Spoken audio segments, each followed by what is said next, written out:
அண்மை செய்தியை பார்த்து வருகிறோம். சென்னையில் அமலாக்கத்துறை ரெய்ட் மேற்கொண்டு வருவதாக தற்போது தகவல் வெளியாகியிருக்கிறது. இதுகுறித்தான மேலும் விவரங்களோடு இணைகிறார் செய்தியாளர் வினோத். வினோத், வணக்கம். இது குறித்தான மேலும் விவரங்கள்.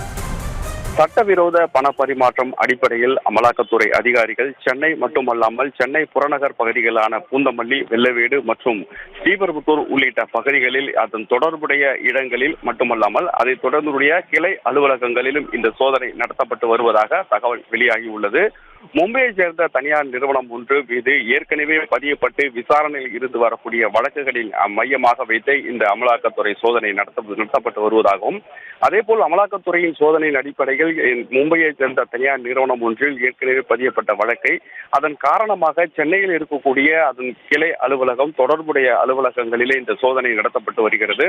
இதன் தொடர்ச்சியாக அந்த தனியார் நிறுவனம் செய்த சட்டவிரோத பண பரிமாற்றம் அது குறித்த அமலாக்கத்துறையின் சோதனையில் கிடைக்கப்பெற்ற ஆவணங்களை மையமாக வைத்து இந்த சோதனை நடத்தப்பட்டு வருவதாகவும், சோதனையில் இந்த சென்னை எழும்பூர் மட்டுமல்லாமல் பல்வேறு புறநகர் பகுதிகளிலும் இந்த சோதனை நடத்தப்பட்டு வருவதாகவும், அங்கு இயங்கி வரக்கூடிய தனியார் நிறுவனத்தைச் சேர்ந்த கிளை அலுவலகம் அதனுடைய தொடர்புடைய இடங்களிலே இந்த சோதனை நடத்தப்பட்டு வருகிறது.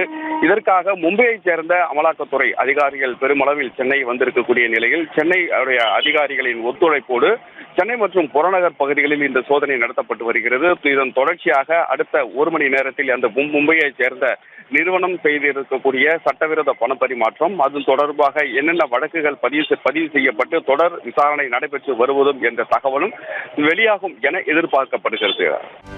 செய்திகளை உடனுக்குடனும் துல்லியமாகவும் தெரிந்து கொள்ள சப்ஸ்கிரைப் பண்ணுங்க.